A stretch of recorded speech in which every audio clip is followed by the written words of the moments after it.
Hi hello ಎಲ್ರಿಗೂ ಶುಭೋದಯ. ಹೇಗಿದ್ದೀರಾ? ಚೆನ್ನಾಗಿದ್ದೀರಾ ಅಂದ್ಕೊಂಡಿದ್ದೀನಿ. ನಾನಿವತ್ತು ನಮ್ಮ ತೋಟದಾಗೆ ಇರೋ ಎಲೆಬಳ್ಳಿ ಇದು ನಾವೇ ಸ್ವಂತ ಹೂಳಿದ್ದೀವಿ. ಎಲೆಬಳ್ಳಿಯೊಳಗೆ ನಾನು ಎಲೆ ಕಿತ್ಕೊತಾ ಇದ್ದೀನಿ. ಶುಕ್ರವಾರ ಆಗಿರೋದ್ರಿಂದ ಎಲ್ರಿಗೂ ಶುಭ ಶುಕ್ರವಾರ. ಇದು ನಾವು ಸ್ವಂತ ಹಾಕ್ಕೊಂಡಿದ್ದೀವಿ. ಪೂಜೆಗೆ ಮತ್ತು ಹಬ್ಬವಾರದಲ್ಲಿ ನಮ್ಗೆ ಇಲ್ಲೇ ಎಲೆ ಸಿಗುತ್ತೆ. ಇದು ಬಂದು ಹೂವಿನ ಗಿಡ. ಹೂವೆಲ್ಲ ಕಿತ್ಕೊತಾ ಇದ್ದೀನಿ. ಹೂವು ಕಿತ್ಕೊಂಡು ನಾನು ಬೇಗ ಪೂಜೆ ಮುಗಿಸೋಣ ಅಂತ ಹೇಳಿ ರೆಡಿ ಮಾಡ್ತಾಯಿದ್ದೀನಿ. ಇತ್ತೀಚೆಗೆ ವಿಡಿಯೋ ಹಾಕೋಕ್ಕಾಗಿರಲಿಲ್ಲ. ಯಾರೆಲ್ಲ ನನ್ನ ಚಾನಲ್ನ ಸಬ್ಸ್ಕ್ರೈಬ್ ಮಾಡ್ಕೊಂಡಿರೋ ಸಬ್ಸ್ಕ್ರೈಬ್ ಮಾಡ್ಕೊಳ್ಳಿ, ಶೇರ್ ಮಾಡಿ, ವಿಡಿಯೋ ನೋಡಿ ಲೈಕ್ ಕೊಡಿ, ಶೇರ್ ಮಾಡಿ. ಬನ್ನಿ, ಇಲ್ಲಿ ಇದು ಗಂಗಬಟ್ಲು ಹೂವು ಅಂದ್ಬಿಟ್ಟು ಈ ಹೂವು ಪೂಜೆಗೆ ತುಂಬಾ ಚೆನ್ನಾಗಿ ಕಾಣುತ್ತೆ. ಫೋಟೋಗಳಿಗಿಟ್ಟರೆ ದೊಡ್ಡ ಗಿಡನೇ ಆಗಿದೆ. ಇದು ಅಷ್ಟೇ ಬಿಡಿಸ್ಕೊತಾ ಇದ್ದೀನಿ, ಹೂವು ಬಿಡಿಸ್ಕೊತಾ ಇದ್ದೀನಿ. ಅಲ್ಲಿಂದ ನಮ್ಮ ಪಾಪು ಎದ್ದೇ ಬಿಡ್ತು. ನಮ್ಮ ಮಗಳು ಇಲ್ಲೇ ಬಿಟ್ಟು ಹೋಗಿದ್ದಾಳೆ ಪಾಪನ. ಪಾಪ ಎದ್ದು ಅವನಿಗೆ ಸ್ನಾನ ಮಾಡಿಸಿ ನಂತರ ಇಲ್ಲಿ ದೇವ್ರ ಮನೆಗೆ ಬಂದು ಸ್ವಚ್ಛ ಮಾಡ್ಕೊತಾ ಇದ್ದೀನಿ. ಸ್ವಚ್ಛ ಮಾಡಿಕೊಂಡು ಮತ್ತು ದೇವರಿಗೆ ಈ ಬುತ್ತಿ ಎಲ್ಲ ಹಚ್ಚಿ ನಾವು ಅರಿಶಿನ ಕುಂಕುಮ ಈ ಬುತ್ತಿ ಎಲ್ಲ ಫೋಟೋಗೆ ನಾವು ಹಚ್ಚಿ ರೆಡಿ ಮಾಡ್ಕೊತಾ ಇದ್ದೀನಿ. ನಾನು ತಪ್ಪದಂಗೆ ಶುಕ್ರವಾರ ಮಾಡ್ಕೊತೀನಿ. ತುಂಬ ವರ್ಷದಿಂದನೇ ಮಾಡ್ಕೊತಾ ಇದ್ದೀನಿ. ಮಹಾಲಕ್ಷ್ಮಿ ನಮ್ಗೆ ಅಷ್ಟೇ ಒಳ್ಳೆಯದಾಗಿದೆ.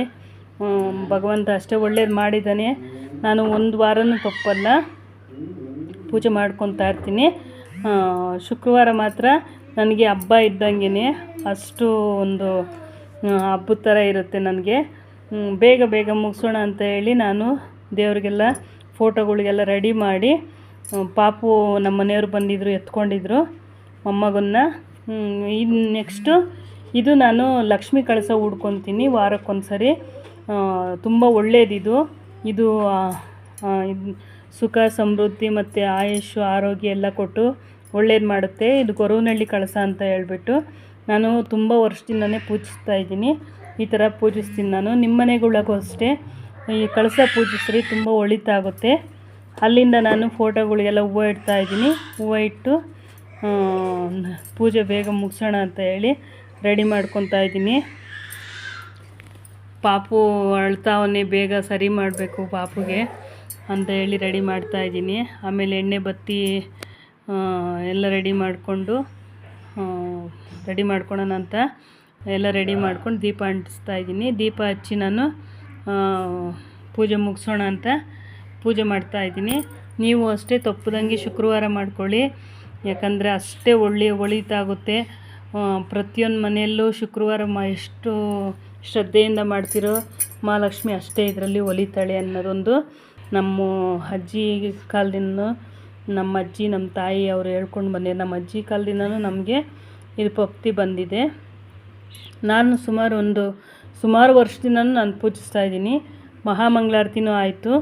ಓಂ ಶ್ರೀ ಮಹಾಲಕ್ಷ್ಮಿಯೇ ನಮಃ. ಇದು ಪೂಜೆ ಎಲ್ಲ ಮುಗಿಸಿ ನೆಕ್ಸ್ಟು ನಾನು ಹೊರಗಡೆ ತುಳಸಿ ಗಿಡ ಇತ್ತು, ತುಳಸಿ ಗಿಡಕ್ಕೆ ನಾವು ದೀಪ ಹಚ್ಚಿ ಅಲ್ಲಿ ಸಂಕಲ್ಪ ಮಾಡ್ಕೊಳ್ಳೋಣ ಅಂತ ಹೇಳಿ ಇಲ್ಲಿ ಬಂದಿದ್ದೀನಿ. ಇಲ್ಲಿ ತುಳಸಿ ಗಿಡದ ಹತ್ರ ದೀಪ ಹಚ್ಚಿ ಕಡ್ಡಿ ಊದುಬತ್ತಿ ಬೆಳಗಿ ಸಂಕಲ್ಪ ಮಾಡ್ಕೊತಾ ಇದ್ದೀನಿ. ಆ ತಾಯಿ ಮಹಾಲಕ್ಷ್ಮಿ ಎಲ್ರಿಗೂ ಒಳ್ಳೇದು ಮಾಡಲಿ. ಇಲ್ಲಿ ಸಂಕಲ್ಪ ಮಾಡ್ಕೊಂಡು ಟೈಮ್ ಆಗೇ ಹೋಯಿತು, 1:30 ಆಗಿತ್ತು. 1:30 ಆಯಿತು. ಇದೆಲ್ಲ ಮುಗಿಸ್ಕೊಂಡು ನಾನು ಒಳಗಡೆ ಬೇಗ ಪೂಜೆ ಎಲ್ಲ ಮುಗಿಸ್ಕೊಂಡು ಪಾಪು ಸರಿ ಮಾಡೋಣ ಅಂತ ಹೇಳಿ ಅಲ್ಲಿ ಸಂಕಲ್ಪ ಮಾಡಿಕೊಂಡು ಮತ್ತು ಒಳಗಡೆ ಬಂದೆ. ನಮ್ಮ ಮನೆಯವ್ರು ಪಾಪುನ ಎತ್ಕೊಂಡಿದ್ರು, ಅವನಿಗೊಂದು ಸ್ವಲ್ಪ ಸರಿ ಮಾಡಿ ಅವನು ತಿನ್ನಿಸ್ಬಿಟ್ಟು ಅವನು ಮಲ್ಕೊಂಡ. ನೆಕ್ಸ್ಟು ಬೆಳಗ್ಗೆ ನಮ್ಮ ಮನೆಗೆ ಟಿಫನ್ ಮಾಡಿದರು, ಟೊಮೆಟೊ ಬಾತ್ ಮಾಡಿದರು. ಆ ಟಿಫನ್ ತಿನ್ನೋಣ ಅಂತ ಹೇಳಿ ನಾನು ತಟ್ಟೆಗೆ ಹಾಕ್ಕೊತಾ ಇದ್ದೀನಿ. ಬನ್ನಿ ನನ್ನ ಜೊತೆ ನೀವು ಊಟ ಮಾಡಿರಾ? ಊಟ ಊಟ ಟೈಮೇ ಆಗೋಗಿದೆ, 2 ಗಂಟೆ ಆಗೋಯಿತು. ಇವಾಗ ತಿನ್ನೋಣ ಅಂತ ಹಾಕ್ಕೊತಾ ಇದ್ದೀನಿ. ಪ್ರತಿ ಶುಕ್ರವಾರನೂ ಇಷ್ಟು ಲೇಟ್ ಆಗುತ್ತೆ ನಮ್ಮ ಮನೆಯೊಳಗೆ. ಬನ್ನಿ ಎಲ್ಲರೂ ಊಟ ಮಾಡೋಣ. ನನ್ನ ವಿಡಿಯೋ ಇಷ್ಟ ಆದರೆ ಲೈಕ್ ಮಾಡಿ, ಶೇರ್ ಮಾಡಿ, ಸಪೋರ್ಟ್ ಮಾಡಿ. ಮತ್ತೊಂದು ವಿಡಿಯೋ ಜೊತೆ ಬರ್ತೀನಿ ನಾನು. ಲೇಟ್ ಆದ್ರೂ ಒಂದು ಚೆನ್ನಾಗಿರೋ ವಿಡಿಯೋ ಕೊಡ್ತೀನಿ. Thank you.